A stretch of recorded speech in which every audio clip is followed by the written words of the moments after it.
태호야, 저 여자. 이름이 뭐라고 나왔지? 늦은 밤 11시 수십조 원대 그룹을 이끄는 재벌 회장의 손에서 위스키 잔이 미끄러졌습니다. TV 화면 속 산골 마을에서 할머니들 팔짱 끼고 걸어가는 낡은 패딩 차림의 여자.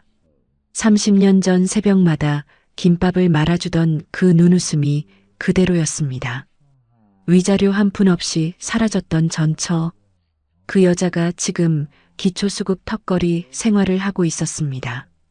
그런데 며칠 뒤 회장이 몰랐던 사실 하나가 터집니다. 그날 이혼 도장을 찍던 전처의 뱃속에는 아이가 있었다는 것을. 사연 시작하기 전에 구독 눌러주시면 새로운 사연을 매일 받아보실 수 있어요. 오늘의 사연 시작합니다.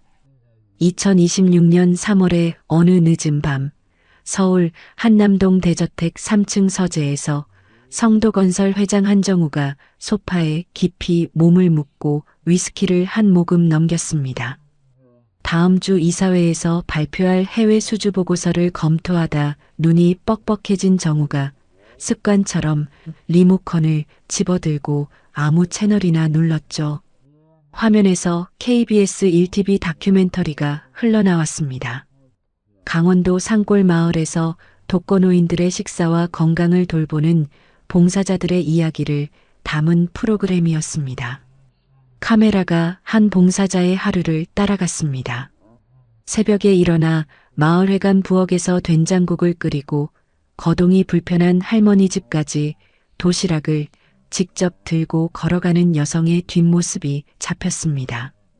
카메라가 천천히 정면으로 돌아 얼굴을 비추는 순간 화면 아래에 자막이 떴습니다.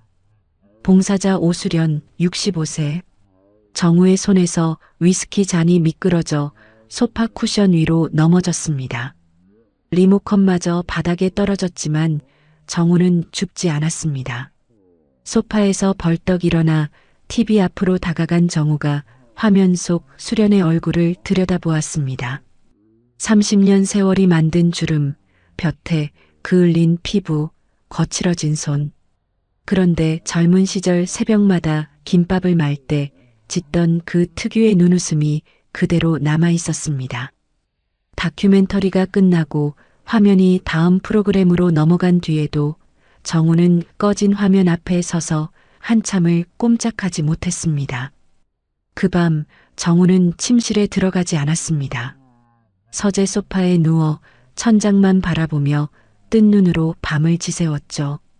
같은 층 안쪽 침실에서 자고 있던 아내 차윤서가 새벽 2시에 화장실을 다녀오다 서재불이 켜져 있는 것을 발견했지만 남편이 가끔 야간에 서류를 보는 습관이 있었기에 대수롭지 않게 여기고 다시 잠자리에 들었습니다.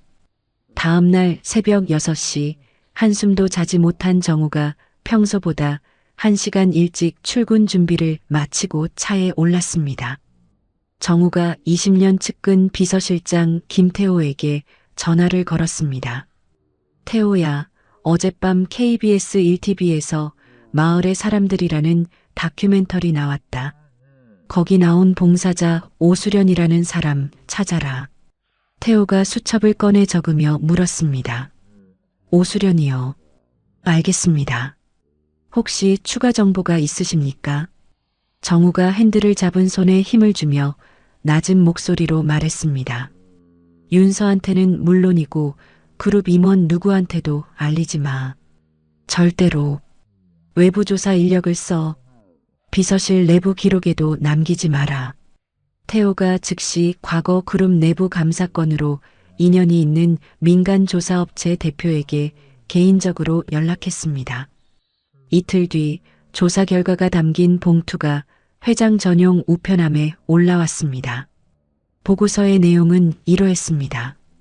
수련은 강원도 홍천군 두촌면 외딴 마을에서 홀로 살며 마을회관을 거점으로 독거노인 돌봄 활동을 하고 있었습니다. 이혼 후 위자료나 재산 분할을 한 푼도 청구하지 않았고 현재 기초생활수급자 바로 윗단계인 차상위 계층으로 살고 있었습니다. 보고서를 읽은 정우가 서재 문을 잠갔습니다. 책상 맨 아래 서랍 깊숙이 오래된 만년필 케이스 뒤에 넣어둔 낡은 사진 한 장을 꺼내 들었습니다. 사진 속에는 서울 청량리 시장 노점 좌판 앞에서 앞치마를 두른 25살 수련과 트레이닝복 차림의 27살 정우가 나란히 서 있었습니다. 사진 뒷면에 수련의 둥근 글씨가 적혀 있었습니다. 1988년 가을 우리 가게 앞에서. 정우가 사진을 내려다보며 입술을 움직였습니다. 수련아. 1988년이었습니다. 강원도 홍천에서 고등학교를 마치고 상경한 27살 한정우는 동양 출신의 수련과 중매로 결혼한 뒤 서울 청량리 시장 한쪽에서 김밥과 떡볶이를 파는 노점을 운영했습니다. 수련은 새벽 4시에 일어나 김밥 재료를 손질했고 낮에는 동대문 봉제 공장 부업까지 뛰면서 번 돈을 한 푼도 쓰지 않고 남편의 사업 종잣돈 통장에 넣어주었습니다. 1990년대 초 노점에서 번 돈과 수련의 부업 수입을 합쳐 모은 종잣돈으로 정우가 소규모 건축자재 납품업을 시작했습니다. 1997년 외환위기가 닥쳤을 때 주변 업체들이 줄줄이 쓰러지는 가운데 수련은 새벽 도시락 배달을 추가해서 인근 공사 현장 노동자들에게 납품하는 아이디어를 냈습니다. 그 도시락 납품이 건설 현장 소장들과의 인맥으로 이어지면서 정우는 중견 건설사로 도약할 실마리를 잡았습니다. 사업이 커지던 1990년대 후반 정우는 건설업 허가를 따내기 위해 관청 주변 업계 모임과 골프 회동에 드나들기 시작했습니다. 그 자리에서 재력가 차 회장의 외동딸 차윤서를 만났습니다. 윤서가 아버지의 인맥과 자금력을 배경으로 정우에게 핵심 허가 경로를 열어주었고 정우는 윤서가 열어주는 문 하나하나가 수련과 10년간 모은 종잣돈으로는 절대 열 수 없는 문이라는 것을 알면서도 점점 깊이 빠져들었습니다. 정우의 귀가 시간이 자정을 넘기기 시작했고 주말 골프 약속이 잦아지면서 수련과의 저녁 식사 횟수가 한 달에 2~3번으로 줄었습니다. 수련은 남편의 양복에서 나는 낯선 향수 냄새와 점점 비싸지는 넥타이를 보면서도 혼자 식탁에 앉아 식어가는 밥을 먹었습니다. 어느 날 수련이 세탁하려고 정우의 양복 주머니를 뒤지다가 강남 소재 고급 호텔 영수증과 함께 여성용 진주 귀걸이 한 짝을 발견했습니다. 수련은 영수증을 쓰레기통에 넣고 귀걸이만 식탁 위에 조용히 올려놓았습니다. 다음 날 귀가한 정우가 식탁 위 귀걸이를 보고도 아무 말 없이 주머니에 넣었습니다. 두 사람 사이에는 이미 말로는 건널 수 없는 강이 흐르고 있었죠. 1996년 봄 정우가 거실에서 수련에게 이혼을 꺼냈습니다. 수련아, 우리 정리하자. 수련이 소파 위에 올려놓은 두 손을 가만히 내려다보았습니다. 2주 전 산부인과에서 확인한 임신 사실이 머릿속을 스쳤지만 수련은 입을 열지 않았습니다.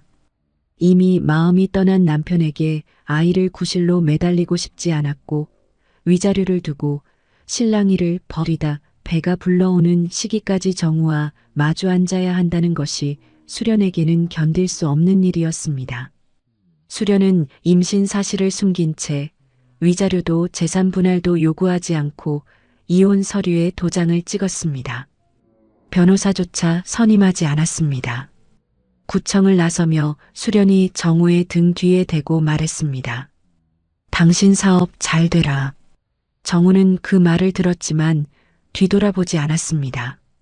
이혼 직후 정우는 윤서와 재혼했고 윤서 아버지의 자금과 인맥을 등에 업고 성도건설을 10대 그룹 계열사로 끌어올렸습니다. 업계에서는 정우를 자수성가 신하라 불렀지만 그 신화의 첫 장을 쓴 사람이 누구인지 아는 사람은 거의 없었습니다.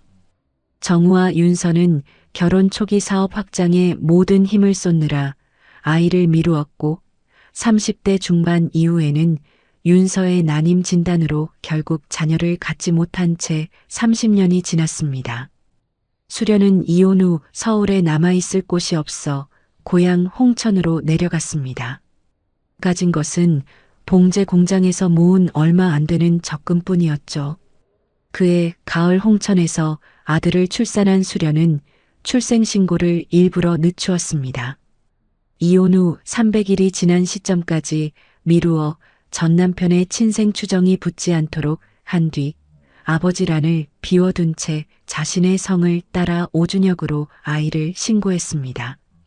수련은 홍천에서 식당 보조, 농산물 선별 공장 일을 전전하며 아이를 키웠습니다.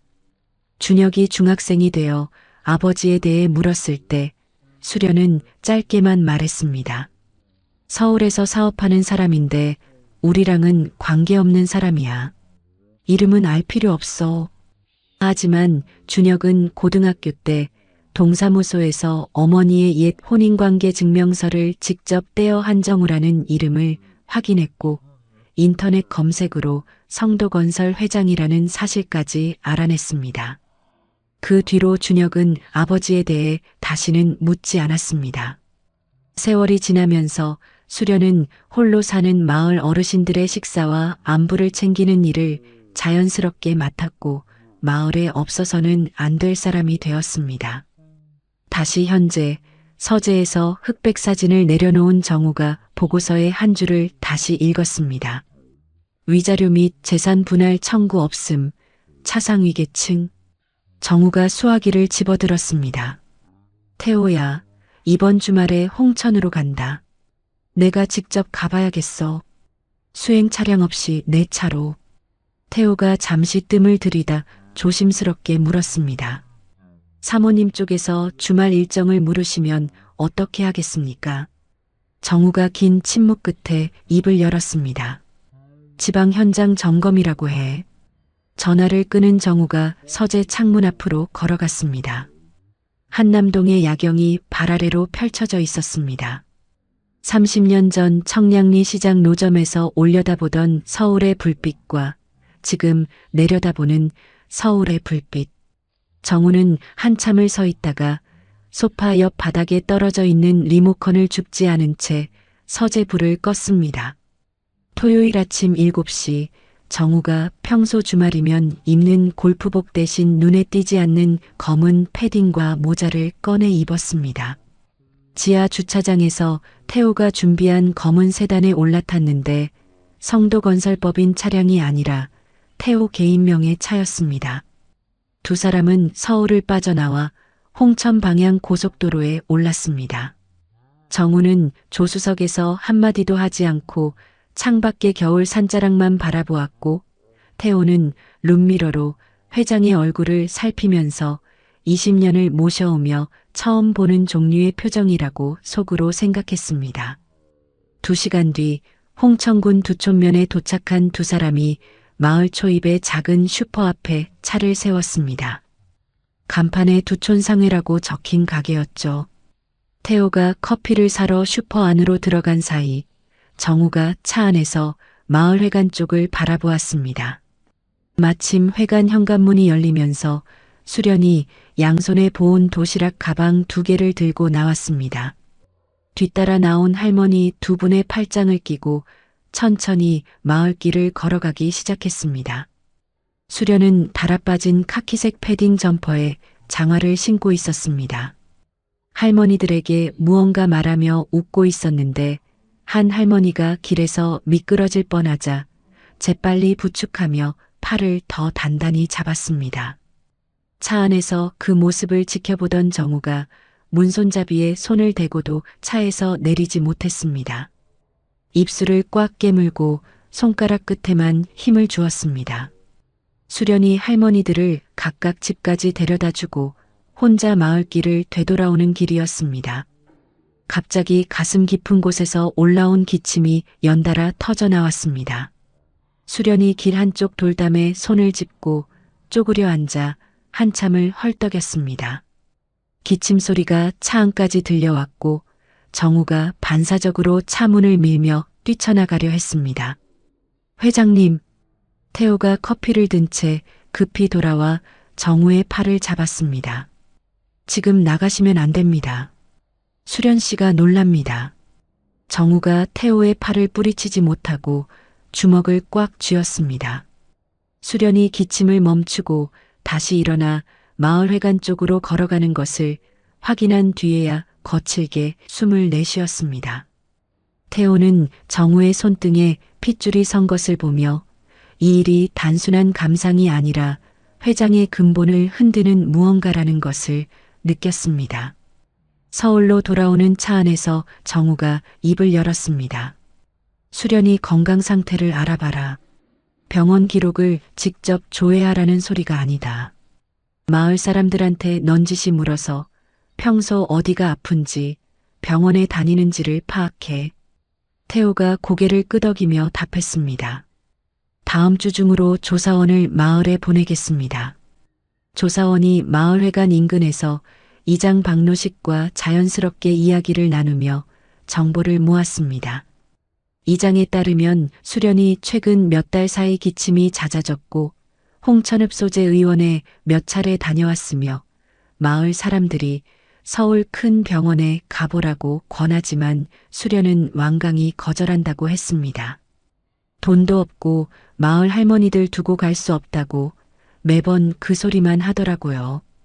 이 내용이 태호를 통해 정우에게 보고되었습니다. 한편 한남동 저택에서 윤서는 남편이 토요일에 골프도 치지 않고 새벽같이 외출한 것을 이상하게 여기고 있었습니다. 오후에 돌아온 정우에게 물었습니다. 어디 다녀온 거야? 지방 현장 점검. 정우가 짧게 답하고 서재로 들어갔습니다. 윤서는 더 캐묻지 않았지만 저녁 식사 내내 남편의 얼굴에서 눈을 떼지 않았습니다. 다음 주 월요일 윤서가 정우의 개인 운전기사를 불러 넌지시 물었습니다. 회장님 주말에 어디 가셨는지 혹시 알아? 운전기사가 고개를 숙이며 대답했습니다. 저는 주말에 쉬었습니다.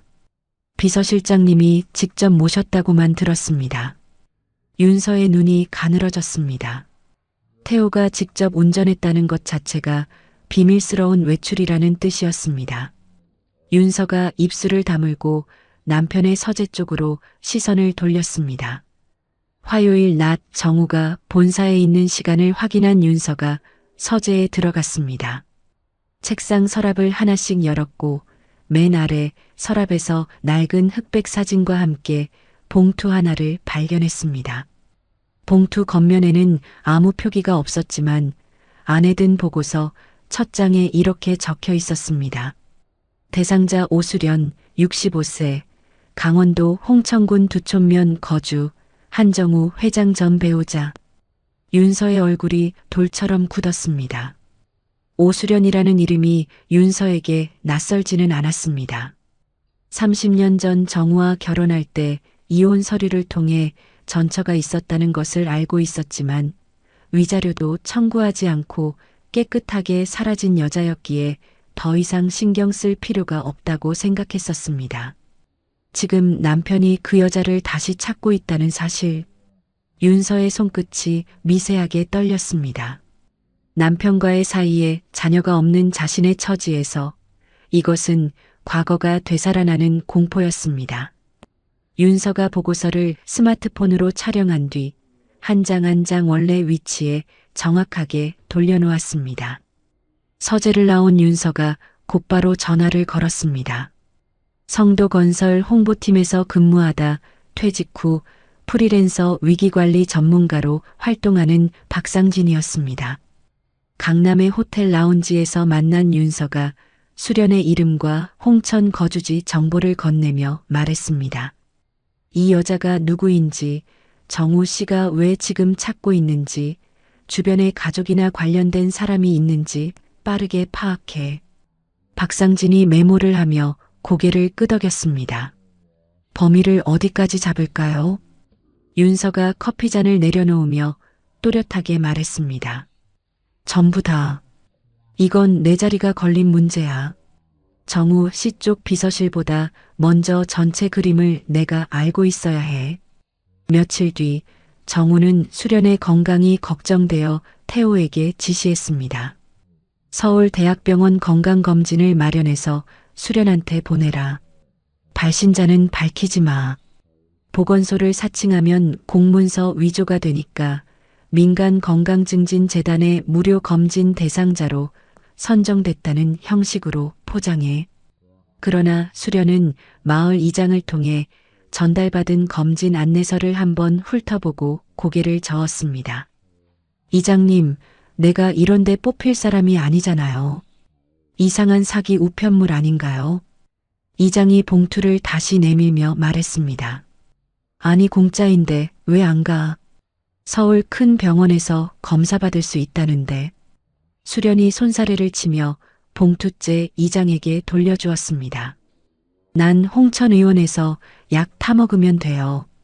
괜한 데 가서 시간 버리기 싫어요. 이 소식을 전해 들은 정우가 서재에서 혼자 쓴웃음을 지었습니다. 그래.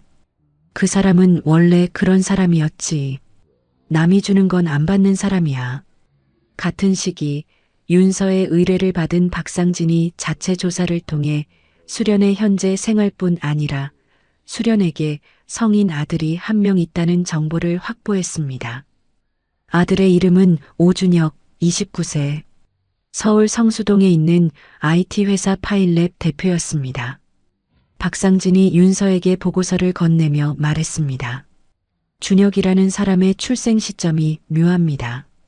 정우 회장과의 이혼 신고가 1996년 봄인데 실제 출생은 1996년 가을로 보입니다. 이혼 직후라는 거죠. 윤서가 보고서를 받아들고 잠시 숫자를 되짚었습니다. 눈동자가 빠르게 움직였습니다. 만약 이준혁이라는 사람이 정우의 아들이라면 이것은 단순한 옛날 사연이 아니었습니다. 정우와 윤서 사이에 자녀가 없는 상황에서 친자가 나타날 경우 윤서가 30년간 쌓아온 것들이 한순간에 흔들릴 수 있었습니다. 윤서가 보고서를 무릎 위에 내려놓으며 낮은 목소리로 말했습니다. 준혁이라는 사람의 회사 돈 사정, 투자 구조, 약한 곳까지 전부 파악해. 같은 시각 정우는 수련에게 아이가 있었을 가능성을 전혀 모른 채 태호에게 전화를 걸고 있었습니다. 다음 주에 다시 홍천에 간다. 이번에는 수련이 가까이에서 상태를 직접 확인할 방법을 찾아라. 태호가 전화를 끊고 창밖을 바라보았습니다. 점점 깊어지는 이 일의 크기와 윤서 쪽에서 감지되는 심상치 않은 움직임 사이에서 태호의 이마에 깊은 주름이 잡혔습니다. 정우가 두 번째 홍천 방문을 준비하던 화요일 오후 태호가 긴급 보고를 들고 집무실에 들어왔습니다. 회장님, 조사원이 원주 세브란스 기독병원 주변에서 수련 씨를 목격했습니다. 정우가 보고서를 펼쳐 들었습니다. 수련이가 병원에 간 거야? 태호가 고개를 숙이며 이어서 말했습니다. 호흡기 쪽 외래를 방문한 것으로 보이고요. 병원 출입구에서 30대 남성이 수련 씨 팔을 부축하며 택시에 태우는 장면이 포착됐습니다. 이 남성의 차량 번호를 추적한 결과 오준혁, 29세, 서울 성수동 소재 파인랩 대표로 확인됐습니다. 정우의 손이 멈췄습니다. 태호가 두 번째 보고서를 건넸습니다. 준혁 씨의 공개된 사업자 등록 정보와 주민등록 요약 이력을 확인했습니다.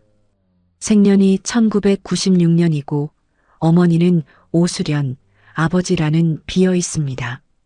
정우가 보고서에서 눈을 떼지 못했습니다. 태호가 조심스럽게 말을 이었습니다. 이혼 신고가 1996년 봄이고 준혁 씨의 실제 출생이 1996년 가을이면 이혼 시점에 수련 씨가 임신 초기였을 가능성이 높습니다. 정우가 보고서를 집어든 채 허공을 바라보았습니다. 한참 뒤에야 입술이 움직였습니다. 그때 그 사람이 임신 중이었단 말이냐? 현재까지 확인된 정보로는 그렇게 보입니다. 정우가 양손으로 얼굴을 감쌌습니다. 1996년 봄 이혼 서류에 도장을 찍으며 당신 사업 잘 되라 하고 말하던 수련의 얼굴이 떠올랐습니다. 그때 수련의 뱃속에 자신의 아이가 있었다는 사실이 30년 전 기억 전체를 완전히 다른 색으로 바꿔놓았습니다. 정우가 즉시 오준혁에 대한 상세 조사를 지시했습니다. 사흘 뒤 올라온 보고서에 따르면 준혁은 수련이 홍천에서 식당 보조와 농산물 공장 일을 전전하며 홀로 키운 아들이었습니다. 홍천 지역 초중고를 졸업하고 성적 장학금으로 서울의 대학 컴퓨터공학과에 진학했으며 졸업 후 물류 관련 기술 회사 파인랩을 창업하여 40억 원의 투자를 유치한 인물이었습니다. 어머니의 성을 따르고 있었고 아버지에 대해서는 주변 누구에게도 말한 적이 없었습니다. 보고서에는 준혁의 대학 시절 학보사 기사도 첨부되어 있었습니다. 어머니가 새벽마다 공장에 나가시는 걸 보면서 자랐습니다. 내가 성공해야 어머니를 쉬게 해드릴 수 있다고 생각했습니다. 정우가 그 문장에서 눈을 떼지 못했습니다. 이 아이가 자신 없이, 아니, 자신 때문에 어떤 어린 시절을 보냈는지를 비로소 그려보기 시작했습니다. 보고서 끝에는 조사원의 분석도 포함되어 있었습니다. 준혁의 지인 중 한 명이 이런 말을 했다고 적혀 있었습니다. 준혁이가 고등학교 때 아버지가 유명한 사람이라고 한번 말한 적이 있는데 그 뒤로 다시는 그 이야기를 꺼내지 않았습니다. 아들이 자신의 정체를 알면서도 29년간 단 한 번도 찾아오지 않았다는 사실. 정우가 보고서를 책상 위에 내려놓고 두 손으로 이마를 짚었습니다. 그날부터 정우는 사흘간 출근을 하지 않았습니다. 서재에 틀어박혀 식사도 거르고 태호가 가져다 놓은 죽그릇도 손대지 않았습니다. 윤서는 남편의 상태를 보며 가슴이 조여왔습니다. 이미 박상진을 통해 준혁의 존재와 출생 시기를 파악하고 있었기에 남편이 무엇 때문에 무너져 있는지 정확히 알고 있었습니다. 윤서가 박상진에게 전화를 걸어 낮은 목소리로 말했습니다. 파인랩에 돈을 댄 투자회사 목록을 알아내. 투자계약 구조도 파악하고 오수련의 이혼 전후 행적도 빠짐없이 확인해. 한편 원주병원에서 정밀 검사를 받은 수련은 담당 의사로부터 폐에 문제가 있다는 소견을 들었습니다. 의사가 수련에게 차분하게 설명했습니다. 수련 씨, 폐 쪽에 염증이 번지고 있는 소견이 보입니다. 서울 큰 병원에서 조직 검사를 포함한 정밀 진단을 받으셔야 정확한 상태와 치료 방법을 세울 수 있어요. 지금 단계에서 적극적으로 대응하지 않으면 폐 기능이 돌이킬 수 없이 떨어집니다. 수련이 진료실을 나와 아들 준혁에게 전화를 걸었습니다. 준혁아, 별거 아니야. 폐가 좀 안 좋은 거래. 약 먹으면 된다더라. 준혁이 전화기를 귀에 바짝 붙이며 물었습니다. 약만 먹으면 되는 거예요? 의사 선생님이 정확히 뭐라고 하셨는데요? 아이고, 괜히 걱정시키려고 전화한 게 아닌데. 서울 큰 병원까지 갈 것도 없어. 준혁은 어머니의 목소리에서 억지로 밝은 척하는 기색을 느꼈지만 전화로 더 캐묻는 것이 어머니를 불편하게 할 것을 알았습니다. 알겠어요. 약 꼭 챙겨 드세요. 전화를 끊고 사무실 의자에 앉은 준혁의 표정이 어두워졌습니다. 정우는 수련의 건강 문제를 계속 파악하면서 동시에 아들 준혁을 한번 만나볼 수 있는 방법을 태호에게 물었습니다. 태호가 솔직하게 의견을 말했습니다. 상대가 아버지의 존재를 알면서도 29년간 연락하지 않은 사람입니다. 갑자기 찾아가면 거부당할 가능성이 높고 수련 씨한테까지 충격을 줄 수 있습니다. 정우가 고개를 끄덕이면서도 책상 위에 놓인 준혁의 사진에서 눈을 떼지 못했습니다. 정우가 망설이는 사이 윤서의 고문 박상진은 한 발 먼저 움직였습니다. 파인랩에 투자한 회사의 담당자 중 자신의 업계 인맥과 연결되는 인물을 찾아 비공식 식사 자리를 만들고 대화 도중에 파인랩의 돈 사정과 준혁의 경영 방식에 대한 정보를 자연스럽게 모았습니다. 동시에 수련의 이혼 전후 행적 조사 결과도 확인했습니다. 이혼 후 어떤 남자와의 관계도 없었고 홍천에서 홀로 아이를 낳고 키웠다는 사실이었습니다. 박상진은 준혁이 정우의 친아들일 가능성을 높게 보았고 이 모든 자료를 한데 묶어 정리하기 시작했습니다. 결국 정우는 태호의 만류에도 아들을 직접 보겠다고 마음을 굳혔습니다. 파일랩 사무실이 있는 서울 성수동의 리모델링 건물을 찾아갔지만 건물 1층 카페에 앉아 커피를 시킨 채 2시간을 보내면서도 끝내 사무실로 올라가지 못했습니다. 나오는 길에 건물 유리문 너머로 직원들과 화이트보드 앞에서 회의 중인 준혁의 옆모습이 보였습니다. 준혁의 이마 라인과 눈매에서 젊은 시절 자신의 얼굴을 발견한 정우가 차에 올라탄 뒤 두 손으로 얼굴을 감싸고 운전대에 이마를 기댔습니다. 태호는 조수석에서 아무 말 없이 기다리면서 회장이 울고 있는지 아닌지 확인하지 않았습니다. 그날 밤 수련에게서 준혁에게 전화가 왔습니다. 수련이 기침을 참으며 말했습니다. 준혁아, 요즘 마을에 이상한 사람들이 와서 나한테 이것저것 물어보고 다닌대. 이장님도 이상하다고 하시더라. 혹시 너한테 무슨 일 있는 거 아니지? 준혁이 자리에서 일어나 사무실 창가로 걸어가며 말했습니다. 마을에 사람이 왔다고요? 누가요? 모르겠어. 외지 사람인데 이장님한테 나에 대해 이것저것 물어봤다더라. 준혁의 눈이 좁아졌습니다. 마을에 사람을 보낸 것이 누구인지 알 수 없었지만 직감적으로 한 가지 가능성이 머릿속을 스쳤습니다. 어머니, 모르는 사람 오면 상대하지 마시고 저한테 바로 전화하세요. 전화를 끄는 준혁이 사무실 의자에 앉아 어둠 속에서 생각을 정리했습니다. 어머니 주변을 조사하는 누군가가 있다면 그것은 아버지 한정우가 어머니를 찾았다는 뜻일 수 있었습니다.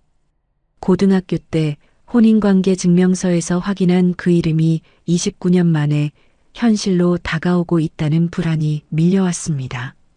하지만 동시에 어머니의 기침 소리가 귓속에서 맴돌았고 이 변수가 어쩌면 필요한 것일 수도 있다는 생각이 처음으로 스쳤습니다. 다음 날 아침 준혁이 어머니의 담당 의사에게 직접 전화를 걸었습니다. 보호자로서 정확한 상태를 알아야 합니다. 의사가 차분하게 설명했습니다. 현재 소견으로는 폐에 생긴 염증이 점점 굳어가는 단계로 진행될 수 있습니다.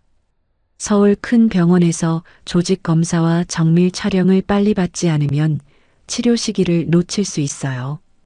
약을 쓰기 시작하는 때가 이후 경과에 결정적입니다. 전화를 끄는 준혁이 한참을 창밖을 바라보았습니다. 서울 큰 병원의 진료비, 검사비, 입원비, 그리고 고가 약값을 머릿속으로 계산해 보았습니다. 파일랩은 투자받은 돈을 대부분 기술 개발과 직원 채용에 쏟아부은 상태였고 대표인 자신의 개인 돈으로는 긴 치료를 감당하기 어려운 현실이었습니다. 준혁이 스마트폰을 들어 성도건설을 검색했습니다. 한정우 회장의 사진이 실린 기사 화면을 한참 들여다보았습니다.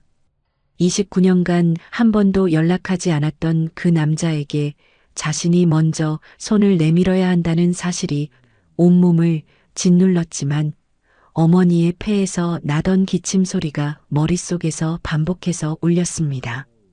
준혁이 성도건설 대표 번호를 스마트폰에 저장했습니다. 수요일 오전 10시 성도건설 본사 1층 로비에 청바지와 검은 재킷 차림의 청년이 들어왔습니다. 안내데스크 직원에게 명함 한 장을 내밀며 말했습니다. 오준혁입니다. 한정우 회장님 비서실에 제 이름을 말씀해 주시면 됩니다. 직원이 비서실에 연락을 넣자 태호가 직접 로비로 내려왔습니다. 태호는 엘리베이터에서 준혁과 나란히 서며 이 젊은이의 눈매와 턱선에서 30년 전 회장의 젊은 시절 사진과 겹치는 것을 순간적으로 느꼈지만 아무 내색 없이 회장 집무실 앞까지 안내했습니다. 필요하시면 언제든 부르십시오. 태호가 문을 열어준 뒤 복도에서 대기했습니다. 집무실 문이 열리고 정우와 준혁이 처음으로 마주 앉았습니다. 정우는 아들의 얼굴에서 수련의 코와 턱선, 그리고 거울에서 보던 자신의 눈매를 동시에 발견하고 입을 열지 못했습니다. 준혁이 먼저 말했습니다. 감정을 철저히 억누른 건조한 목소리였습니다. 단도직입적으로 말씀드리겠습니다. 어머니가 폐 쪽에 심각한 질환 의심 진단을 받았습니다. 서울 큰 병원에서 정밀 진단과 치료를 받아야 하고 고가 약을 포함한 치료비가 상당합니다. 제 개인 돈으로는 전액 부담이 어렵습니다. 준혁이 정우의 눈을 똑바로 보며 말을 끝냈습니다. 그래서 왔습니다.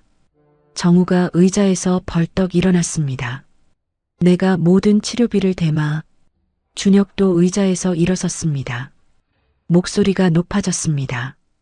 29년 동안 어머니 병원비는커녕 존재 확인도 하지 않은 사람이 돈으로 해결하겠다고 하면 그게 속죄가 됩니까? 정우는 아들의 분노를 정면으로 받았습니다. 아무런 반박도 하지 않고 책상을 돌아 준혁 앞으로 걸어간 정우가 그대로 무릎을 꿇었습니다. 복도 유리 너머로 그 장면을 본 태호가 눈을 돌렸습니다. 준혁이 무릎 꿇은 아버지를 내려다보며 한참을 말없이 서 있었습니다. 주먹이 떨렸지만 준혁은 주먹을 내리지 않았습니다. 치료에 필요한 비용만 받겠습니다. 그 밖에 어머니의 삶이나 제 삶에는 관여하지 마십시오. 그리고 어머니한테는 이 돈이 어디서 온 건지 제가 알아서 설명하겠습니다. 준혁이 돌아서서 집무실을 나갔습니다. 복도에서 걸음이 빨라지더니 엘리베이터에 타자마자 벽에 이마를 기대고 눈을 감았습니다. 준혁이 떠난 뒤 정우는 바닥에서 일어나지 못했습니다. 무릎 꿇은 자세 그대로 한참을 있다가 태호가 조심스럽게 집무실에 들어와 불렀습니다. 회장님. 정우가 천천히 일어서며 말했습니다. 태호야, 삼성서울병원 호흡기 쪽에 내가 아는 교수가 있다. 오늘 중으로 정밀진단 예약을 잡아라. 모든 비용은 내 개인 통장에서 빠지게 해. 회사 돈은 일절 쓰지 마라. 다음 날 태호가 병원 예약을 마치고 수련을 서울로 모셔올 교통편과 병실까지 정리하여 보고했습니다. 문제는 수련 씨 본인이 서울행을 거부할 가능성이 높다는 겁니다. 정우가 두 손을 책상 위에 올리며 말했습니다. 내가 직접 갈 수는 없어. 준혁 씨가 설득해야 한다. 병원 예약 정보와 일정을 준혁 씨한테 전달해라. 태호가 준혁에게 연락하자 준혁이 한마디로 못 박았습니다. 차는 보내지 마십시오. 제 차로 모시고 갑니다. 그 주말 준혁이 직접 홍천으로 내려갔습니다. 파일랩의 주간 경영회의를 부대표 이도윤에게 맡기면서 개인 사정이 있다고만 말했고 금요일 저녁 성수동을 출발해 밤늦게 홍천 어머니 집에 도착했습니다. 토요일 아침 수련의 작은 부엌에서 어머니가 끓여준 된장찌개를 마주 앉아 먹었습니다. 준혁이 숟가락을 내려놓고 입을 열었습니다. 어머니, 서울병원에서 정밀 진단을 받으셔야 해요. 제가 다 알아봤어요. 수련이 아들의 얼굴을 빤히 보며 물었습니다. 돈이 어디서 난 거냐? 준혁이 잠시 침묵했습니다. 찌개에서 올라오는 김이 두 사람 사이로 흘렀습니다. 아버지한테 받았습니다. 수련의 숟가락을 든 손이 멈췄습니다. 수련이 고개를 천천히 저었습니다. 그 사람 돈은 받으면 안 돼. 어머니. 준혁이 수련의 눈을 마주 보았습니다.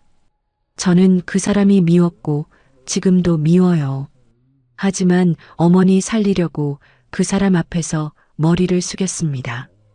제 자존심 같은 건 어머니 목숨보다 중요하지 않아요. 이건 그 사람한테 지는 게 아니라 제가 어머니를 위해 선택한 겁니다. 수련이 아들의 눈을 한참 바라보았습니다. 더 이상 거절의 말을 꺼내지 못하고 고개를 돌려 창밖을 보았습니다. 일요일 오후 준혁의 차에 작은 캐리어 하나를 싣고 수련이 홍천을 떠났습니다. 출발 전 마을회관에 들러 이장에게 당부했습니다. 이장님, 할머니들 저녁 식사는 이웃집 영숙이한테 부탁해놨으니 잘 챙겨주세요. 이장 박노식이 수련의 손을 잡으며 말했습니다. 수련 씨가 없으면 우리가 어쩌냐? 빨리 낫고 와라. 마을 할머니 서너 분이 차 앞까지 나와 수련의 손을 잡고 배웅했습니다. 김순자 할머니가 수련의 팔을 붙들며 말했습니다. 수련아, 서울 가서 꼭 몸 좀 챙겨. 우리는 걱정 말고. 수련이 할머니의 손을 두 손으로 감싸주며 웃었습니다. 금방 올게요, 순자 어머니. 삼성서울병원 병동에 수련이 입원했습니다. 정우는 병원 쪽에 익명 후원자 이름으로 모든 비용을 처리하도록 지시했습니다. 진료비, 약가, 병실비, 밥값까지 전부 내 개인 통장에서 자동으로 빠지게 해라. 환자한테는 후원재단 지원이라고 안내하고. 정우 자신은 직접 병원에 나타나지 않았습니다. 대신 매일 아침 태호에게서 수련의 검사 일정, 상태, 밥을 얼마나 먹었는지까지 보고받았고 병실에 놓일 꽃과 과일을 보호자 오준혁 이름으로 꽃집에 주문하여 매일 배달시켰습니다. 준혁은 매일 도착하는 꽃과 과일이 자신이 주문한 것이 아님을 알면서도 어머니에게 말했습니다. 제가 시킨 거예요. 수련이 꽃다발을 풀며 고개를 갸웃거렸습니다. 네가 언제 이렇게 꽃 같은 걸 보낼 줄 알았냐? 그러면서도 꽃병에 꽃을 정성스럽게 꽂았습니다. 이번 이틀째 정밀 진단이 시작되었습니다. 담당 교수가 중간 결과를 보호자인 준혁에게 설명했습니다. 폐에 염증이 번지고 있는 소견이 확인됐습니다. 조직 검사를 통해 정확한 유형을 보고 약을 쓸지 결정하겠습니다. 빨리 시작하는 게 중요합니다. 준혁은 병실로 돌아가 어머니에게 말했습니다. 검사 잘 되고 있대요. 걱정 마세요. 수련의 입원 소식이 홍천 마을에 퍼졌고 이장 박노식이 할머니 세 분을 데리고 기차를 타고 서울까지 문병을 왔습니다. 이장이 1인실 병실을 둘러보더니 복도에서 준혁을 불렀습니다. 준혁아, 수련이가 무슨 돈으로 이런 병실에 있는 거냐? 준혁이 이장의 눈을 보며 담담하게 답했습니다. 제가 마련했습니다. 이장이 반신반의하는 표정이었지만 더 캐묻지 않았습니다. 이번 닷새째 밤이었습니다. 준혁이 병실 간이 침대에서 노트북을 펴고 파일랩 업무 메일을 처리하다 잠들어 있었습니다. 수련이 혼자 깨어 창밖 서울 야경을 바라보았습니다. 30년 전 이 도시에서 새벽마다 김밥을 말고 저녁에는 봉제 공장에서 재봉틀을 돌리던 시절이 떠올랐습니다. 1996년 봄 이혼 서류에 도장을 찍고 구청을 나서던 그날. 뱃속에 아이가 있다는 것을 알고 있었지만 배가 불러올 때까지 정우와 마주 앉아야 한다는 것이 두려워 모든 것을 포기하고 빨리 끊어내는 쪽을 택했습니다. 홍천행 시외버스에 오르면서 이 아이만큼은 그 남자의 그늘 밖에서 키우겠다고 결심했던 그 새벽.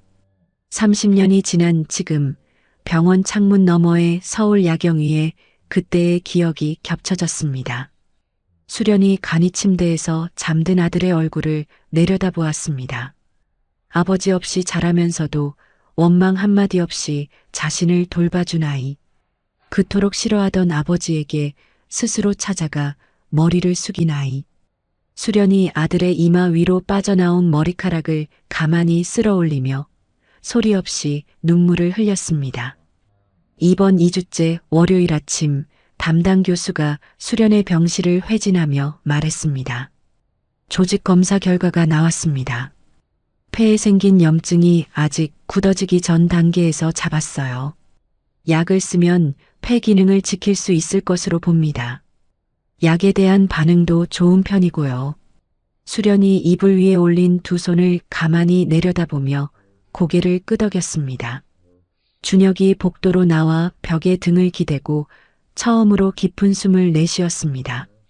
눈을 감고 천장을 올려다보며 한참을 서 있었습니다. 준혁이 태호에게 전화를 걸어 검사 결과와 치료 경과를 알렸습니다.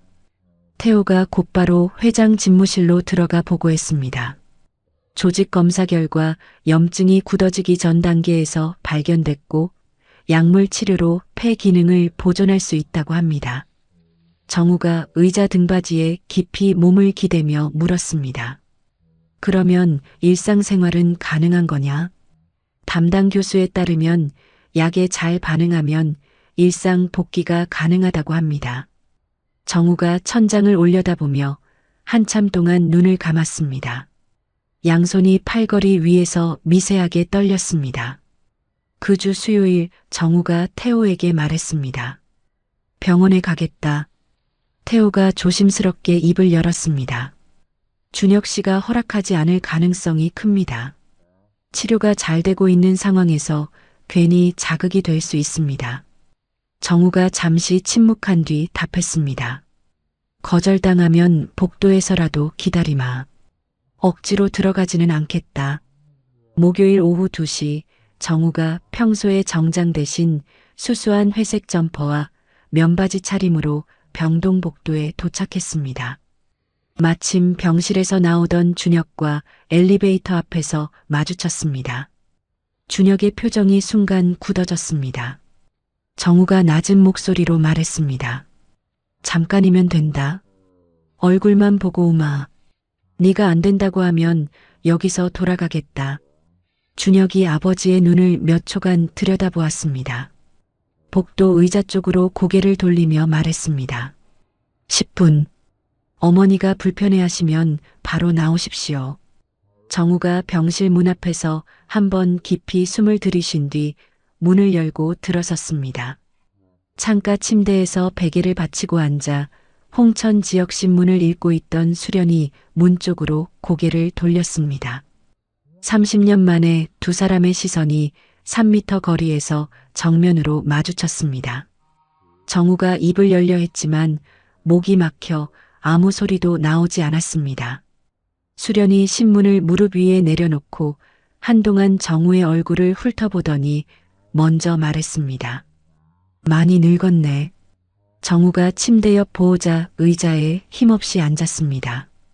긴 침묵이 흘렀습니다. 미안하다. 두 글자를 입 밖에 꺼내기까지 정우의 입술이 여러 번 떨렸습니다. 수련은 그 말을 듣고도 화를 내거나 울지 않았습니다. 잘 살았으면 됐어. 정우는 그 문장을 듣는 순간 참고 있던 것이 무너졌습니다. 고개를 숙이고 눈물을 흘렸고 수련은 시선을 창밖으로 돌린 채 정우의 울음을 조용히 지켜보았습니다. 10분이 한참 지나 복도로 나온 정우가 눈가를 손등으로 닦으며 복도 끝 자판기 앞에 서 있는 준혁에게 걸어갔습니다. 고맙다. 준혁이 캔커피를 뽑으며 퉁명스럽게 답했습니다. 어머니한테 한 건데 왜 저한테 고마워하십니까? 준혁이 돌아서서 병실로 향하면서 입술을 꽉 깨물었습니다. 그날 저녁 준혁이 처음으로 자신의 의지로 태호에게 전화를 걸었습니다. 퇴원 후 어머니 통원 치료 관련해서 현실적으로 의논할 게 있습니다. 정우와 준혁은 태호를 통해 수련의 퇴원 후 생활에 대한 실무적 논의를 시작했습니다. 준혁이 핵심을 짚었습니다. 어머니가 홍천으로 돌아가시면 서울까지 통원이 사실상 불가능합니다. 당분간 서울에 모시고 있어야 하는데 제성수동 원룸에서 함께 지내기에는 공간이 부족합니다. 정우가 태호를 통해 병원과 가까운 서울 강북구의 조용한 빌라 단지를 알아보게 했습니다. 집세와 생활비는 정우 개인 돈에서 대대, 계약은 수련 본인 이름으로 하도록 했습니다. 준혁이 조건을 확인한 뒤 말했습니다. 어머니 이름으로 하는 건 좋습니다. 하지만 어머니한테 진짜 돈 출처를 숨기기는 어렵습니다. 제가 직접 말씀드리겠습니다. 퇴원 전날 준혁이 수련에게 솔직하게 말했습니다. 서울에서 당분간 통원 치료를 받아야 한다는 것, 강북구에 작은 빌라를 구했다는 것, 그리고 그 비용이 아버지에게서 나왔다는 것을. 수련이 한참을 침묵하다가 물었습니다. 그 사람이 왜 이러는 거냐? 준혁이 잠시 뜸을 들이다 답했습니다. 모르겠어요. 다만 어머니가 아프다는 걸 알고 가만히 있지 못하는 것 같았습니다. 수련이 이불 위에 손을 한참 내려다보았습니다. 알겠다. 더 이상 거부하지 않았습니다. 퇴원 후 수련이 강북구 빌라에 이사하는 날 준혁이 직접 짐을 옮겼습니다. 홍천에서 택배로 보낸 작은 캐리어 2개와 이불 한 채가 전부였습니다. 수련이 빌라 베란다에 나가 화분 하나를 놓으며 혼잣말했습니다. 홍천 텃밭보다야 작지만 여기서라도 상추는 키울 수 있겠다. 준혁이 어머니의 뒷모습을 보며 입꼬리를 살짝 올렸다가 이내 거두었습니다. 수련이 서울 생활에 적응하기 시작하면서 정우는 수련에게 직접 연락하거나 찾아가지 않았습니다. 대신 매주 한 번 수련이 사는 빌라 인근 도로를 차로 지나가며 베란다에 불이 켜져 있는지를 확인했습니다. 태호가 운전대를 잡고 매번 같은 말을 했습니다. 오늘도 불 켜져 있습니다. 그래. 정우는 한마디만 하고 돌아갔습니다. 동시에 정우는 성도건설 사회공헌팀에 지시를 내렸습니다. 수련이 봉사하던 홍천 두촌면 마을에 노인복지관을 짓는 사업이었습니다. 사회공헌팀장에게는 사업 근거를 구체적으로 제시했습니다.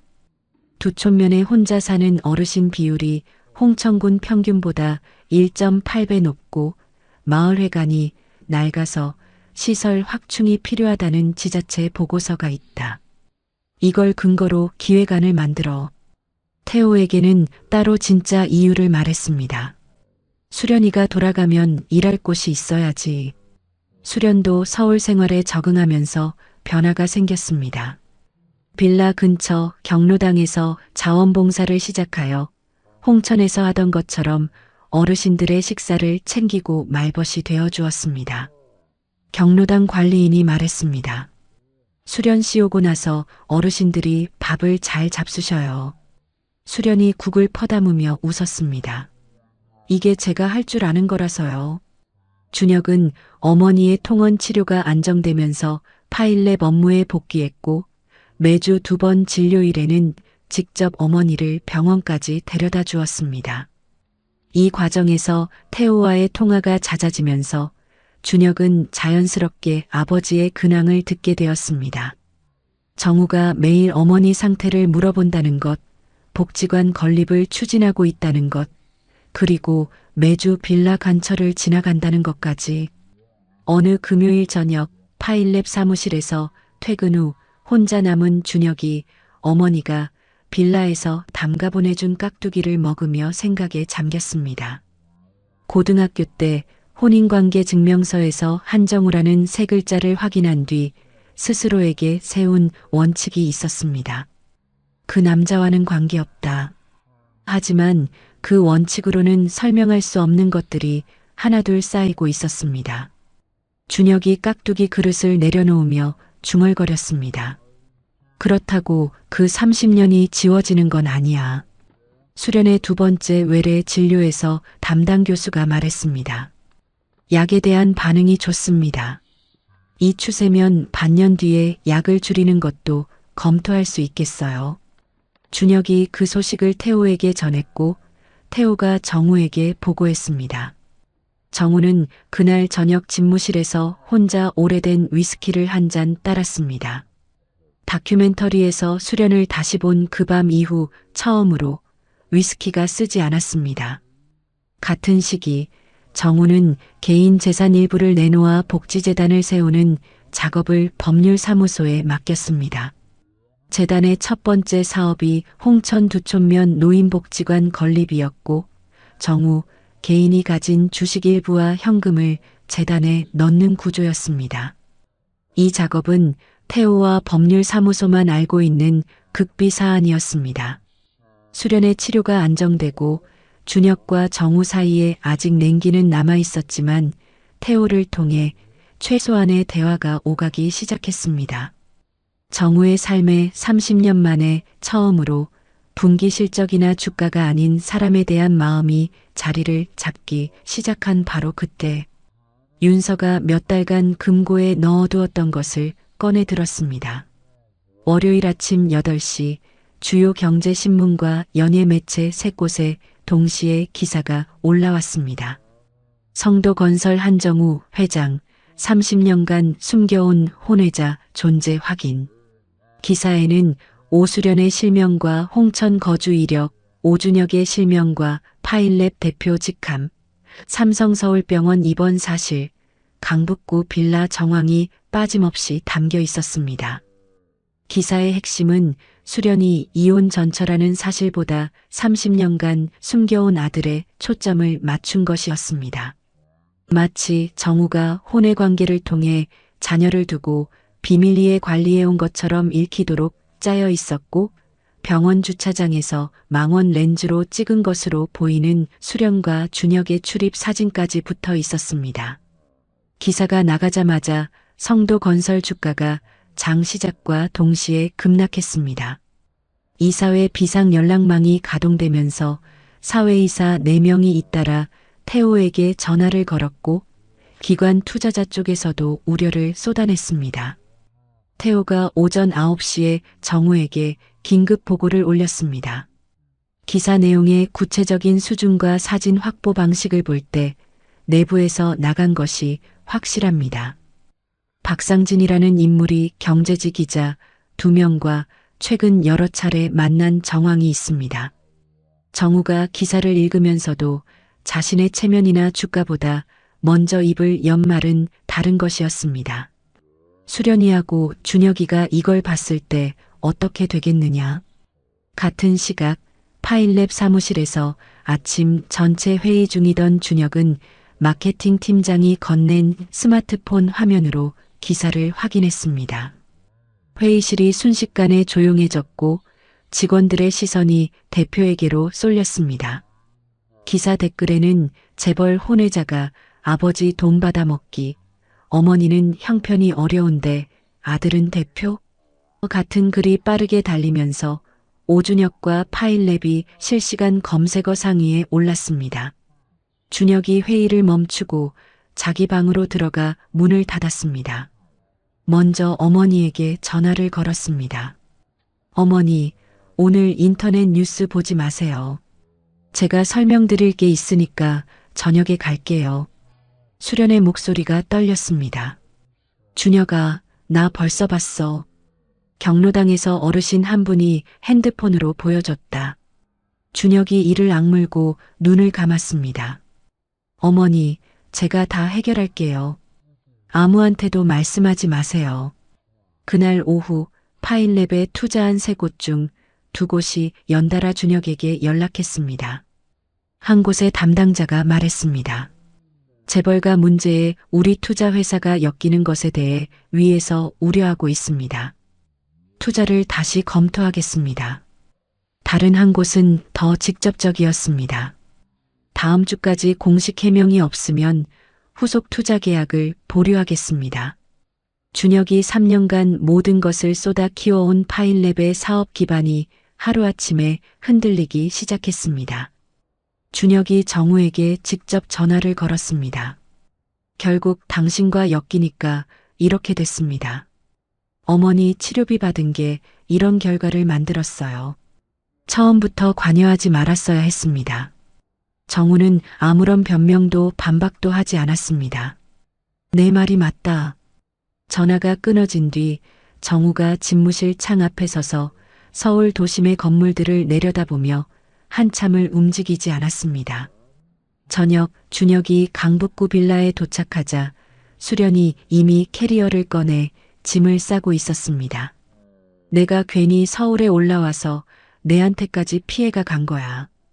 홍천으로 돌아갈게. 약은 홍천의원에서 타먹으면 돼.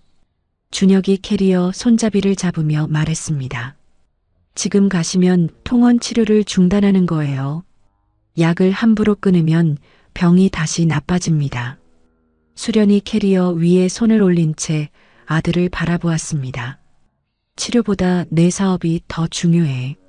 수련의 눈가가 젖어들었습니다. 준혁이 어머니를 겨우 설득해 당장의 홍천행을 막고 빌라를 나섰습니다.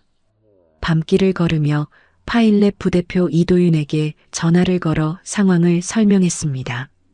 도윤이 곧바로 답했습니다.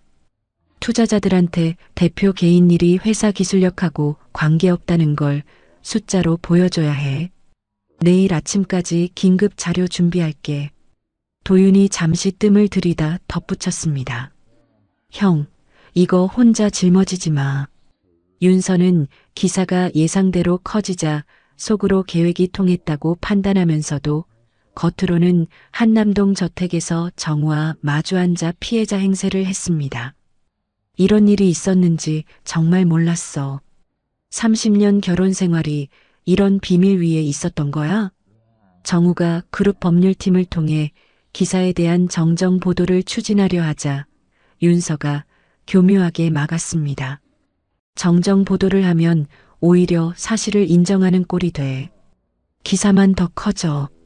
성도건설의 주요 공공 발주처인 한국토지주택공사가 공문을 보내왔습니다. 진행 중인 2천억 원대 사업 입찰 참여 자격을 재검토하겠다는 내용이었고 이사회에서 회장의 잦은 사퇴 또는 경영 후퇴를 공식 의제로 올리자는 목소리가 터져 나왔습니다. 준혁은 다음날 아침 파일랩 전 직원 앞에서 말했습니다. 이것은 저의 개인 일입니다. 파일랩의 기술력과 고객에 대한 가치는 변하지 않습니다. 우리가 만든 물류 솔루션의 성능은 대표의 가족관계와 관계없습니다. 직원들이 박수로 응답했습니다. 하지만 퇴근 후 빈 사무실에서 혼자 앉아 모니터를 끄고 어둠 속에서 어머니에게 전화를 걸었습니다. 괜찮아요. 다 해결할 수 있어요. 준혁의 목소리가 떨리고 있다는 것을 준혁 스스로가 알고 있었습니다. 기사가 나간 지 사흘째 온라인에서는 두 가지 여론이 부딪혔습니다. 하나는 재벌의 도덕적 문제를 비난하는 쪽이었고 다른 하나는 기사의 방향이 이상하다며 이혼 시점과 준혁의 출생 시기를 대조하는 쪽이었습니다. 일부 누리꾼이 혼외자가 아니라 이혼 전에 잉태된 아이 아니냐는 의문을 제기하기 시작했지만 아직 전체 흐름을 바꿀 만큼의 힘은 되지 못했습니다. 태호가 이 상황의 돌파구를 찾기 위해 독자적으로 움직이기 시작했습니다. 먼저 박상진과 경제지 기자가 만난 강남 호텔 라운지의 보안 영상을 호텔 측에 공식 요청하여 확보했습니다. 공개된 장소에서의 촬영이므로 합법적인 절차였습니다. 동시에 기사를 쓴 기자 중 한 명이 과거 박상진과 같은 홍보업계에서 일한 경력이 있다는 사실도 확인했습니다. 태호는 법률사무소를 통해 법원에 증거 확보 신청을 넣어 박상진이 기자에게 보낸 메일 기록과 기사 나가기 이틀 전 기자에게 건 통화 내역을 합법적으로 확보했습니다. 여기에는 박상진이 수련의 주민등록 이력을 불법으로 조회한 정황까지 포함되어 있었습니다. 병원 주차장에서 수련과 준혁을 찍은 사진에 대해서도 전문가 분석 의견을 받았는데 박상진이 외부 촬영 인력까지 동원했다는 것을 보여주는 내용이었습니다. 태호가 정리된 증거 자료를 들고 정우에게 보고했습니다. 회장님, 이 자료면 기사가 내부 공작으로 왜곡되어 나갔다는 것을 증명할 수 있습니다. 특히 박상진의 개인정보 불법 조회 건은 고발까지 가능합니다. 태호가 잠시 말을 멈추었다가 이었습니다. 다만 이 자료를 공개하면 박상진 뒤에 있는 사모님을 정면으로 겨누는 일이 됩니다. 정우가 한참 동안 입을 열지 않았습니다. 30년 전 윤서와의 재혼이 가져다 준 것들과 그 대가로 잃은 것들을 저울질하듯 눈을 감고 있다가 천천히 고개를 끄덕였습니다. 같은 밤 강북구 빌라에서 수련이 캐리어를 다시 풀어놓고 베란다에 나가 화분에 물을 주었습니다. 경로당 어르신들이 기사를 보고도 아무도 자신을 다르게 대하지 않았다는 것에 작은 위안을 느끼면서도 아들의 사업이 자신 때문에 무너지고 있다는 무게에 짓눌려 잠을 이루지 못했습니다. 기사가 나간 지 닷새째인 금요일 오전, 정우가 성도건설 본사 18층 대회의실에 이사회 긴급 소집을 요청했습니다. 사회이사 4명과 사내이사 3명, 감사위원 2명이 자리에 앉았고 정우가 자리에서 일어나 입을 열었습니다. 제 과거와 현재에 대해 그리고 이번 기사가 어떻게 나가게 된 것인지 직접 말씀드리겠습니다. 정우는 30년 전 수련과의 결혼과 이혼의 경위, 아들 준혁의 존재를 자신이 최근에야 알게 된 사실, 수련의 치료비를 개인 돈으로 지원한 경위를 자신의 입으로 시인했습니다. 이어서 태호가 준비한 증거 자료가 스크린에 떴습니다. 박상진과 경제지 기자의 호텔 라운지 보안 영상, 법원 절차를 통해 확보한 메일 발송 기록과 통화 내역, 망원 렌즈 촬영 분석 의견서, 그리고 박상진이 수련의 주민등록 이력을 불법으로 조회한 정황이 순서대로 제시되었습니다. 정우가 스크린을 가리키며 말했습니다. 이번 기사는 사실을 보도한 것이 아닙니다. 그룹 내부 인물이 왜곡된 방향으로 의도적으로 흘린 것입니다. 제 이혼 전 혼인 중에 잉태된 아들을 혼외자로 둔갑시킨 겁니다. 회의실 한쪽에 앉아있던 윤서의 얼굴이 하얗게 변했습니다. 스크린에 박상진의 이름과 보안 영상이 뜨는 순간 윤서의 손이 무릎 위에서 떨렸습니다. 정우는 윤서를 직접 가리키지는 않았습니다. 이 자료의 유출 지시자가 누구인지는 이사회와 감사위원회에서 별도로 확인하실 수 있을 겁니다. 박상진 씨의 개인정보 불법 조회건에 대해서는 고발을 포함한 법적 조치를 진행 중입니다. 정우가 이어서 윤서가 가진 그룹 내 등기이사 자리에 대해 적격성 재심사를 이사회에 정식으로 요청했습니다. 이사회가 끝난 직후 오후 2시 정우는 본사 1층 브리핑룸에서 기자회견을 열었습니다. 50여 명의 기자와 카메라 앞에서 준비된 원고 없이 첫 문장을 꺼냈습니다. 저는 30년 전 아내를 버렸습니다. 브리핑룸이 순간 조용해졌습니다.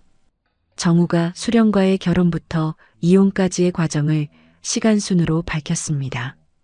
이혼할 때 아내가 임신 중이었다는 사실을 저는 몰랐습니다. 아들의 존재를 안 것은 불과 몇 달 전입니다. 기자 한 명이 손을 들고 물었습니다. 기사에서 혼외자라고 표현된 부분에 대해서는 어떻게 말씀하시겠습니까? 정우가 마이크 앞으로 한 걸음 다가서며 답했습니다. 제 아들은 혼인 중에 잉태된 아이입니다. 이 점은 가족관계 등록부로 확인할 수 있습니다. 기사에서 사실이 왜곡된 방향으로 나간 경위는 내부 조사에서 확인되었고 관련자에 대한 법적 조치를 준비하고 있습니다. 정우가 카메라를 바라보며 마지막으로 말했습니다. 전처와 아들에게 제 과거가 피해를 준 것에 대해 해야 할 일은 사과와 책임입니다. 그것은 사적으로 해나가겠습니다. 정우가 카메라 앞에서 깊이 고개를 숙여 인사했습니다. 강북구 빌라에서 기자회견 중계를 TV로 지켜보던 수련은 정우가 아내를 버렸습니다라고 말하는 대목에서 리모컨을 쥔 손에 힘이 들어갔습니다. 옆에 앉아 함께 보던 준혁은 아무 말 없이 화면을 응시했습니다. 수백 대의 카메라 앞에서 자신의 치부를 직접 드러내는 아버지의 모습. 자존심이 전부인 줄 알았던 그 남자가 자존심을 내려놓는 모습을 준혁이 한참 동안 가만히 바라보았습니다. 기자회견 이후 여론의 방향이 움직이기 시작했습니다. 수련의 삶에 대한 감동과 응원이 쏟아지면서 숨겨진 혼외자라는 처음의 방향이 30년 전 버려진 아내와 아들에 대한 뒤늦은 속죄로 서서히 바뀌어 갔습니다. 다만 결국 돈 있으니까 용서받는 거 아니냐, 재산 내놓는 것도 이미지 관리라는 비판도 여전히 적지 않아 완전한 반전이라기보다는 동정 쪽이 조금씩 힘을 얻어가는 흐름이었습니다. 윤서의 고문 박상진은 자료 유출 정황이 이사회에 공개되고 고발까지 예고되면서 궁지에 몰렸습니다. 감사위원회가 조사를 시작하자 박상진은 자기 변호사를 통해 진술서를 감사위원회에 냈습니다. 모든 것은 윤서 사모님의 지시에 따른 것이었고 개인정보 조회 역시 윤서 측의 요청에 따른 것입니다. 이 진술서가 윤서에게 결정적 타격이 되었습니다. 이사회는 감사위원회 보고를 바탕으로 윤서의 등기이사직 직무정지를 의결했고 한 달 내 임시 주주총회를 열어 정식 해임 안건을 올리기로 했습니다. 윤서는 자신의 변호사와 긴급 회의를 거쳐 판단을 내렸습니다. 주주총회에서 해임당하는 것보다 스스로 물러난 뒤 이혼 소송에서 재산 분할을 최대한 받아내는 쪽이 낫다는 계산이었습니다. 기자회견 다음 주 수요일 윤서가 등기이사직 자진 사임서를 이사회에 냈습니다. 동시에 변호사를 통해 정우에게 이혼 소송을 제기하겠다는 통보서를 보냈습니다. 윤서가 한남동 저택에서 개인 짐을 챙겨 강남의 서비스 주거시설로 거처를 옮기는 날 정우가 현관에서 윤서의 뒷모습을 지켜보았지만 잡지 않았습니다. 윤서가 떠난 저택에서 정우가 혼자 저녁을 먹었습니다. 30년 전 윤서와의 재혼이 자신에게 가져다 준 것들과 그 대가로 잃은 것들, 어느 쪽이 더 무거운지는 이미 답이 나와 있었습니다. 성도건설 주가는 기자회견 후 이틀간 출렁이다가 셋째 날부터 회복되기 시작했고 한국토지주택공사의 입찰 재검토 공문도 회장의 공식 해명과 내부 조치가 확인됨에 따라 재검토를 종료한다는 후속 통보로 마무리되면서 그룹 경영이 안정을 찾아갔습니다. 파일랩 쪽도 여론의 변화 영향을 받았습니다. 투자 철회를 통보했던 한 곳이 먼저 연락해 재검토 결과 투자 유지를 결정했다고 알려왔고 다른 한 곳도 보류를 풀었습니다. 새로운 투자 제안 2건이 추가로 들어왔는데 준혁이 도윤에게 지시했습니다. 투자 제안은 기술 검토 기준으로만 판단해. 동정심이나 화제성에 기댄 투자는 받지 않는다. 위기가 수습된 후 첫 번째 주말, 준혁이 어머니의 정기 진료를 마치고 돌아오는 길에 차 안에서 태호에게 전화를 걸었습니다. 한 회장님과 만날 자리를 잡아주십시오. 제가 직접 요청하는 겁니다. 태호가 잠시 놀란 듯 말을 멈추었다가 답했습니다. 장소와 시간을 말씀해 주시면 제가 조율하겠습니다. 다음 주 수요일 오후 서울 부암동의 한적한 전통 찻집에서 정우와 준혁이 마주 앉았습니다. 두 사람 사이에 놓인 녹차가 식도록 오랜 침묵이 흘렀습니다. 준혁이 먼저 입을 열었습니다. 기자회견을 받습니다. 카메라 앞에서 어머니한테 한 일을 직접 말한 것은 제가 예상하지 못한 일이었습니다. 준혁이 찻잔을 내려다보며 이었습니다. 용서하는 건 아닙니다. 솔직히 아직 용서가 뭔지도 모르겠습니다. 하지만 시간을 드리겠습니다. 어머니가 그걸 원하시는 것 같으니까. 정우가 한참을 아무 말 하지 못하다가 입을 열었습니다. 그것만으로 충분하다. 나는 그것 이상을 바랄 자격이 없다. 준혁이 차를 한 모금 마신 뒤 말했습니다. 하나 더. 어머니 통원 치료가 끝나면 어머니는 홍천으로 돌아가고 싶어 하실 겁니다. 그때 복지관이 완공되어 있으면 좋겠습니다. 정우가 아들의 눈을 바라보며 답했습니다. 반드시 완공하마. 찻집을 나서며 준혁은 아버지에게 악수를 청하지도 인사를 건네지도 않고 먼저 걸어갔습니다. 정우가 아들의 뒷모습을 바라보았습니다. 자신과 닮은 넓은 어깨와 고든 걸음걸이. 정우는 찻집 앞에 한참 서 있다가 반대 방향으로 걸어갔습니다. 그 저녁 수련이 준혁에게서 아버지를 만났다는 전화를 받았습니다. 빌라 베란다에서 화분에 물을 주던 수련이 물뿌리개를 내려놓으며 나직이 말했습니다. 그래, 그래야지. 수련의 목소리에는 30년간 삼켜왔던 무언가가 조금씩 풀리는 듯한 미세한 떨림이 있었습니다. 저녁 햇살이 빌라 외벽을 타고 수련의 얼굴 위로 내려앉았습니다. 1년 뒤인 2027년 10월 강원도 홍천군 두촌면 마을 초입에 2층짜리 건물이 완공되어 있었습니다. 건물 정면에 두촌 어르신 행복센터라는 간판이 걸려 있었고 1층에는 식당과 공동활동실, 건강관리실이, 2층에는 프로그램실과 작은 도서관이 마련되어 있었습니다. 건물 뒤편에는 수련이 요청한 텃밭이 정갈하게 조성되어 상추, 깻잎, 쪽파가 줄지어 심어져 있었습니다. 개관식 날 아침 마을 주민 50여 명과 홍천군 관계자, 성도복지재단 실무진이 센터 앞마당에 모였습니다. 1년 전 수련을 촬영했던 KBS 제작팀도 후속 취재차 카메라를 설치하고 있었습니다. 테이프 커팅을 맡은 사람은 재단 사람도 지역의원도 아닌 봉사자 오수련이었습니다. 수련이 투박한 가위를 들고 쑥스럽게 웃으며 양옆에 선 김순자 할머니, 이말순 할머니와 함께 리본을 잘랐습니다. 수련의 건강은 1년간의 꾸준한 치료 덕에 많이 나아져 있었습니다.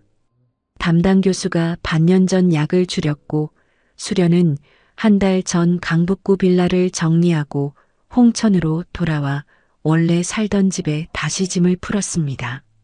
정우는 개관식 뒷줄에서 수행 없이 혼자 서 있었습니다. 양복 대신 평범한 남색 재킷과 면바지를 입고 마을 주민들 사이에 섞여 수련이 테이프를 자르는 장면을 바라보았습니다. 1년 반 전 서재에서 다큐멘터리를 보고 리모컨을 떨어뜨렸던 그 밤이 떠올랐습니다. 그때 떨어뜨린 리모컨 대신 오늘은 두 손을 가만히 모으고 박수를 쳤습니다. 준혁은 어머니 옆에 서서 개관식을 함께 했습니다. 마을 주민들이 수련에게 다가왔습니다. 수련 씨 다시 돌아왔구만. 할머니들이 수련의 손을 잡으며 반겼습니다. 서울 병원 다녀오더니 얼굴이 좋아졌네. 준혁은 어머니가 이 마을에서 어떤 존재인지를 주민들의 반응으로 새삼 확인하다가 시선을 돌려 행사장 뒤쪽에 서 있는 아버지를 발견했습니다. 준혁과 정우의 시선이 가을 햇살 아래에서 마주쳤습니다. 준혁이 잠시 망설이다가 아버지를 향해 고개를 한번 천천히 끄덕였습니다. 악수도 포옹도 아닌 그러나 지난 1년 반 동안의 시간이 만들어낸 가장 정직한 동작이었습니다. 정우가 입술을 꽉 깨물며 가슴이 벅차올랐지만 자리에서 다가가지 않았습니다. 그 자리에 선 채로 같은 깊이의 끄덕임으로 답했습니다. 개관식 후 마을 주민들과 함께하는 점심자리에서 수련이 센터 1층 식당 주방에 들어가겠다고 나섰습니다. 내가 국 끓일게요. 할머니들이 식당 테이블에 둘러앉으며 기뻐했습니다. 수련이 국이 제일 맛있어.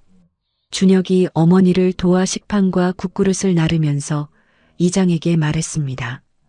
이장님, 어머니 잘 부탁드립니다. 이장 박노식이 손을 내저으며 웃었습니다. 부탁은 무슨 수련 씨가 우리를 돌보는 거지 우리가 수련 씨를 돌보는 게 아니요. 점심 식사 때 정우가 주민들 사이에 앉아 수련이 끓인 된장국을 떠먹었습니다. 마을 할머니 한 분이 정우에게 말을 걸었습니다. 양반, 어디서 왔어? 정우가 누구인지 전혀 모르는 눈이었습니다. 정우가 국그릇을 두 손으로 감싸주며 답했습니다. 서울에서 왔습니다. 30년 전 이 고장을 떠나던 27살의 자신이 67세가 되어 이 마을 밥상 앞에 다시 앉아 있었습니다. 국물이 넘어가지 않아 정우가 숟가락을 잠시 내려놓았습니다. 오후 주민들이 하나둘 돌아가고 센터가 조용해졌습니다.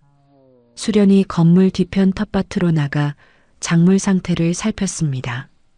여기 상추는 다음 주부터 어르신들 점심 반찬으로 쓸 수 있겠어.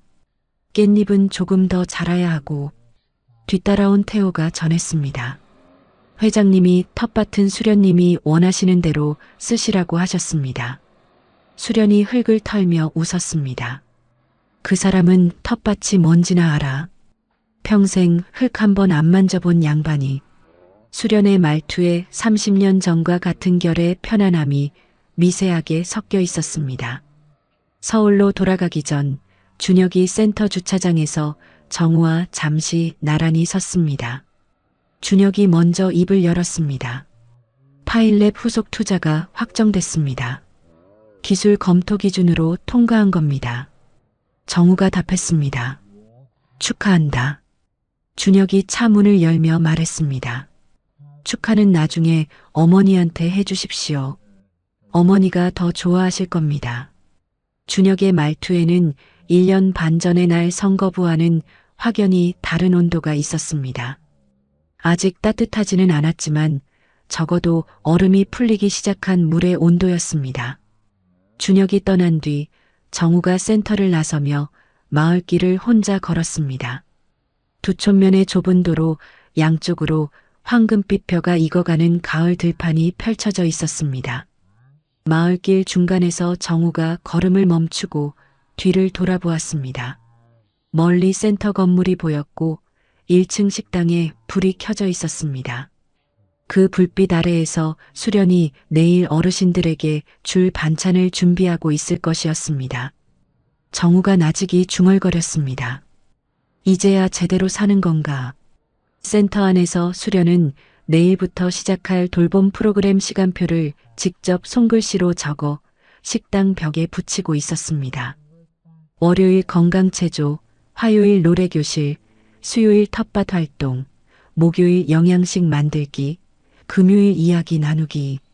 마을 할머니 김순자가 센터 문을 두드리며 물었습니다. 수련아, 내일 아침에도 밥 해주는 거지? 수련이 벽에서 돌아서며 웃었습니다. 그럼요, 순자 어머니. 내일 아침은 콩나물국이에요. 좋아하시잖아요.